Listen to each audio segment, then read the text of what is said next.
నిన్నటి సాయంత్రం ఒక మీడియా మిత్రుడు ఒక వీడియో పంపారు. ఆ మిత్రుడు పంపిన కొన్ని నిమిషాల్లోనే చాలా మంది మీడియా మిత్రులు రకరకాల వార్తలు అన్ని ఛానల్లో కూడా, అటు సోషల్ మీడియాలో కూడా, మెయిన్ స్ట్రీమ్ మీడియాలో కూడా రావటం జరిగింది. ఆ వీడియో చూసిన తర్వాత కొంతసేపు నేనే షాకు గురైన పరిస్థితి. అందులో ఒకరంటారు రూరల్ ఎమ్మెల్యేని చంపేస్తే డబ్బే డబ్బు అని, మరొకరంటారు చంపేద్దామని, ఇంకొకరంటారు ఉదయం మాట్లాడుకుందామని.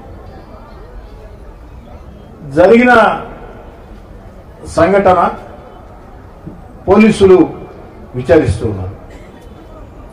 నేను ఈ నిమిషం దాకా ఎక్కడ ఏ మీడియాతో మాట్లాడలా. మీడియా మిత్రులు మాటా మంతి కార్యక్రమంలో ఒక చిన్న ఆవేదన వ్యక్తం చేశాను. ఏమిటంటే, అప్పుడే జిల్లా ఎస్పీ గారి స్టేట్మెంట్ వచ్చింది.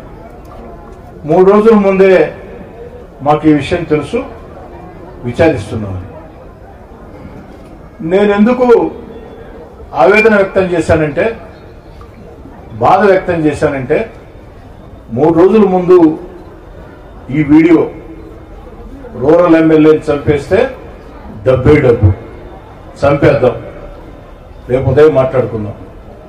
ఈ వీడియో 3 రోజుల ముందే జిల్లా ఎస్పీ గారు నా నోటీసులో ఉందని ప్రకటించారు. కాబట్టి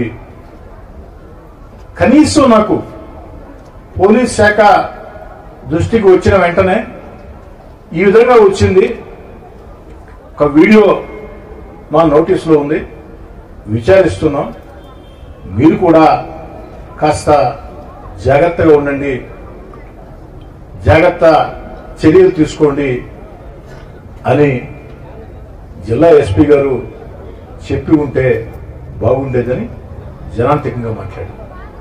అంతకు మించి ఈ వీడియో మీద నేను ఎక్కడా కూడా ఒక మాట కూడా మాట్లాడలా. ఇదే నేను మాట్లాడే మాట. ఈ సందర్భంగా ఒక తెలుగుదేశం పార్టీ శాసనసభ్యుడిగా అనే దానికంటే ఒక పౌరుడిగా నేను అడుగుతూ ఉన్న పోలీస్ శాఖని, రౌడీ షీటర్లు